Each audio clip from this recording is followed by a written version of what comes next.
Break के बाद आपका स्वागत है। आप देख रहे हैं इंडिया टीवी। लगातार हमारी ये बड़ी कवरेज जारी है। सोमनाथ की आज जो तस्वीरें आपने देखी हैं, वो तस्वीरें न सिर्फ भारत के लिहाज से बहुत महत्वपूर्ण हैं, बल्कि दुनिया में एक संदेश हिंदुस्तान की शक्ति का देती हैं, हिंदुस्तान की दृढ़ता का देती हैं। ये बताती हैं ये तस्वीरें कि हिंदुस्तान पर बेशक न जाने कितने ही संकट क्यों ना आए हों, लेकिन अपने धर्म और संस्कृति के साथ भारत अडिग रहा है, भारत खड़ा रहा है। अब से थोड़ी देर बाद प्रधानमंत्री नरेंद्र मोदी का संबोधन भी होगा, वो भी हम आपको सुनवाएंगे। देखिए, भारी संख्या में लोग हैं। प्रधानमंत्री नरेंद्र मोदी मंच पर हैं, साथ में गुजरात के सीएम हैं, गृहमंत्री हर्ष सांघवी हैं गुजरात के, ये बैठे हुए हैं और थोड़ी देर में पीएम संबोधित करेंगे। और यहां से भी एक मैसेज पूरे हिंदुस्तान में प्रधानमंत्री देंगे। खासकर जो आने वाले चुनावों की रणनीति है, वो धीरे धीरे करके भारतीय जनता पार्टी ने बतानी भी शुरू कर दी है, दिखानी भी शुरू कर दी है। और उसके लिए बीजेपी अब एकजुटता के साथ काम करती हुई नजर आ रही है। निर्णय के पास एक बार चल लेते हैं। मेरे सहयोगी हमारे साथ मौजूद हैं। जी निर्णय, बताइए क्या जानकारी अब आपके पास? देखिए प्राची, पहले तो जो डिबेट चल रही थी ना, मैं एक छोटी सी चीज क्लैरिफाई करना चाहता हूँ। शायद अभी भी आप देखिए कि इतिहास को लेकर के कितनी जो मिसकंसेप्शंस हैं। यहाँ अहमदाबाद में एक बहुत बड़े हिस्टोरियन हैं रिजवान कादरी, जिन्होंने सरदार पटेल पे शायद ही इज एन अथॉरिटी, उन्होंने जितनी रिसर्च की है सरदार पटेल और उनके काम पे, उतनी शायद ही पूरे हिंदुस्तान में अब तक किसी ने की होगी। और उन्होंने ये बड़ा कैटेगरिकली मुझे बताया था, जब मैं सोमनाथ के ऊपर रिसर्च कर रहा था, तब उन्होंने मुझे बताया था कि ये जो निश्चय था कि सोमनाथ के मंदिर का निर्माण सरदार पटेल ने ये तय किया था कि वो लोगों के पैसे से करेंगे, ना कि सरकारी पैसे से। और ये जो कन्वर्सेशन था उनका और महात्मा गांधी का, उस टाइम पे उन्होंने बताया था कि क्योंकि पंडित नेहरू नहीं चाहते थे कि सरकारी पैसा खर्च हो, तो महात्मा गांधी ने सरदार पटेल से ये कहा था कि ये जो मंदिर का पुनर्निर्माण होगा उसका सरकार से कोई जो है डायरेक्ट कनेक्शन नहीं होना चाहिए। तब सरदार पटेल ने उनसे ये कहा था कि आप इस बात की बिल्कुल चिंता ना करें, जब ये मंदिर पुनर्निर्मित होगा तो इसका एक एक पैसा जो है वो लोग कंट्रीब्यूट करेंगे। और पूरा एक लोक आंदोलन बना था।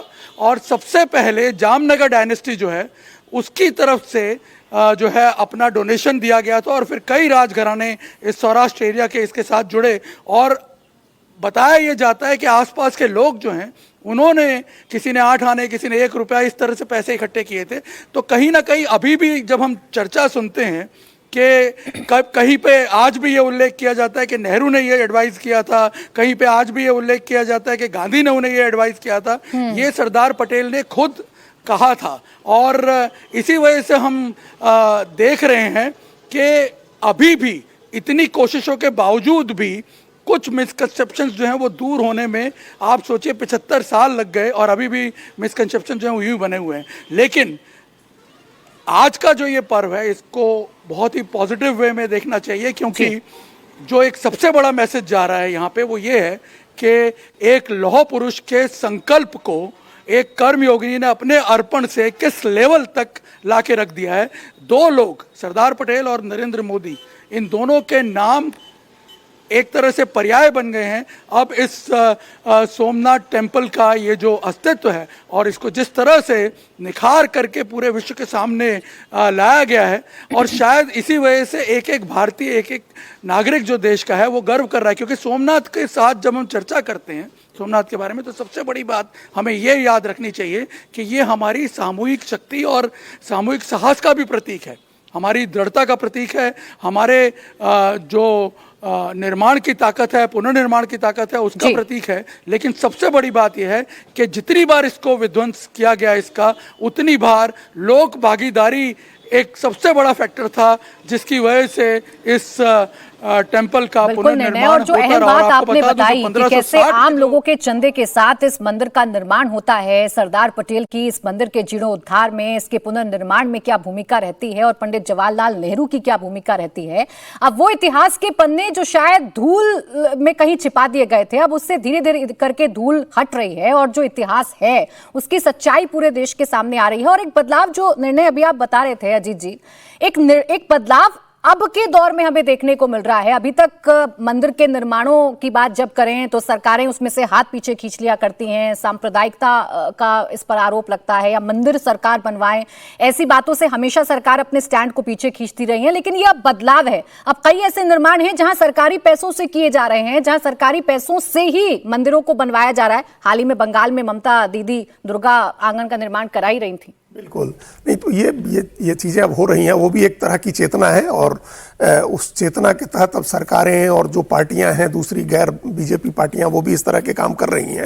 लेकिन हम लोग अभी जितनी चर्चा कर चुके थे, अब उसको हम लोग अगर समअप करने की तरफ चलें और विशुद्ध रूप से राजनीतिक नजरिए से देखें, चूंकि धार्मिकता के नजरिए से राष्ट्रवाद और नैतिकता और आध्यात्मिक चेतना और सामूहिक साहस, इन सब की हम लोग काफ़ी चर्चा कर ही चुके हैं।